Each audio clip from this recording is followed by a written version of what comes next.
forgot to tell y'all, before you watch the video, if you don't have time or you're in a quiet place and you can't listen right now, I'm going to put a copy of the transcripts in the comments. So, there you go. And that is Jenna McClellan, a local artist. The song is called You Should Let Her. I'll put a link in the comments also. I wasn't prepared for that to be played, but that's fine with me.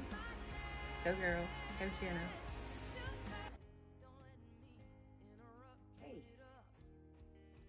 today I am going to read something that I had to write down because there's no way I can keep my mind organized enough these last couple of days. Now, this is day 3. You know what day 3 is in a minute. But, so, forgive me for reading off the screen. But I wrote down some stuff, and I'm going to be vulnerable and share some of my cherished last ordinary moments.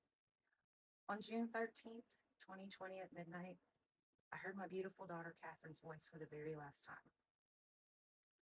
I didn't know it then, but I've come to think of these days as the anniversary of the last ordinary moments. The last hug, the last goodbye, the last phone call, the last time life still looked normal. The next 3 days, when I wrote this, are etched into my shattered heart. June 12th, the last day I saw my sweet girl. June 13th at 4:03 p.m. was the moment I sent my first text to Kat and got no response. At some point, quiet concern shifted into panic. But I had Marilyn with me that weekend, and I did everything I could to keep that fear from showing. I tried to stay calm for her while silently falling apart. What followed was a whirlwind of what I can only describe as passive panicked texts and phone calls, trying not to sound alarmed while desperately begging for some sign that everything was okay. I even made a Facebook post stating, Katherine Liard, call your mother. I didn't know then that I was living through the final hours of not knowing. Looking back now, I realize that was the moment a mother's heart already knew something in her mind wasn't ready to accept. By the next day, I had called for a welfare check, which is Sunday, today's date, also on the 14th. I called for a welfare check and didn't hear back from the sheriff's department. I was simply told to come to Katherine's cousin's house, Nicole's house in Loxley, where everyone was gathering until we found out where she was. I knew in my heart the news wasn't going to be good. Marilyn was only 4 then. She was in the bathtub when it was time for us to leave. I kept getting text messages. Are you coming? Have y'all left yet? And I made a decision that probably sounds silly, maybe to some people or anyone else. I let her stay. I let her stay in that bathtub. I let her play. And I let her empty every single shampoo bottle I had, soap, conditioner. Because she looked up at me and said, hey, Mimi, can I play beauty shop with your shampoo? I'm not going to pause this because this is real. This is real life, y'all. And of course, I told Marilyn when she said, hey, Mimi, can I play beauty shop with your shampoo? I said, yes, baby, you can have whatever you want.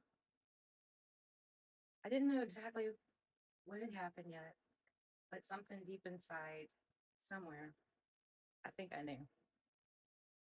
This was I think I really realized that this was Marilyn's, my granddaughter, this little girl's life was about to be changed forever. I just knew it. So I let her have a few more moments of ordinary moments, a little bit more time of ordinary moments before life would never be ordinary again, before her life would never be ordinary again. I remember that hour-long drive. I remember talking to my daddy and we prayed together. I remember thinking, I wish I could just not go to Nicole's house and just turn around and me and Marilyn go to McDonald's and back home to watch a movie. Just skip out. Just skip out on that moment that was possibly going to change our entire world forever. But what I remember most is looking in my rearview mirror driving and seeing that sweet, beautiful 4-year-old baby strapped in her car seat. She was staring at me, y'all. She was watching every thing I did because I was on the phone with my father. She was watching my reactions, and I just knew I had to really be careful, not only by what I was saying, but the way I appeared, because she was watching me.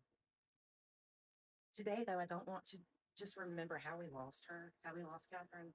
I want to remember who she was. And as I quickly conclude, Katherine, let me just say a few things about her. She had the biggest heart. She loved fiercely, especially her mare bear. And she had a way of making people feel seen and loved. She was absolutely hilarious. Her sarcasm and quick comebacks could have an entire room rolling on the floor laughing. And let's be honest, y'all, she had the best RBF in the history of RBFs. And if you know, you know. Don't Google RBF if you don't. She was wonderfully hilarious. She would make fun of the way I said hilariously. That's why I put it in there. Clumsy. She was clumsy. She used to joke that she would never be allowed to play sports because somehow, no matter what game it was, she'd end up hitting the ball straight into somebody's head, their face, or the back of their head. It was like she had a special talent for accidental chaos, which I do too. And somehow she always had everyone, including herself, laughing about it. She loved horses, tattoos, adventures, and making memories, y'all, with the people she cared about. And if she saw something that wasn't right, she spoke up. Katherine stood unwaveringly for social justice. She believed people mattered. And if someone needed a voice, she wasn't afraid to use hers. She stood for what was right. She advocated for others and challenged injustice, wherever she saw it. She took after me, but in so many ways, she was everything I wanted to be and so much more. If you knew Katherine, I'd love for you to share a memory, a picture, or simply leave a sunflower emoji, a purple heart, whatever you want to in the comments. Every story reminds me that while her life was taken from us far too soon, the love, laughter, kindness, and fierce spirit she brought into this world is still very much alive. Love shouldn't hurt, and no mother should ever have to count days between the last ordinary moment and the moment her world would change forever. This is in loving memory of my daughter, Katherine Leonard, forever 24. She's forever loved and missed. Thank you. Everyone dies, so the story goes. No one's here to stay. So what are you gonna do today? Everyone cries, everyone knows, and everyone goes away. What are you gonna do today? 'Cause the sun's calling your name, and the stars would love to see you dance again. Oh, oh. And there's so much life to live, and plenty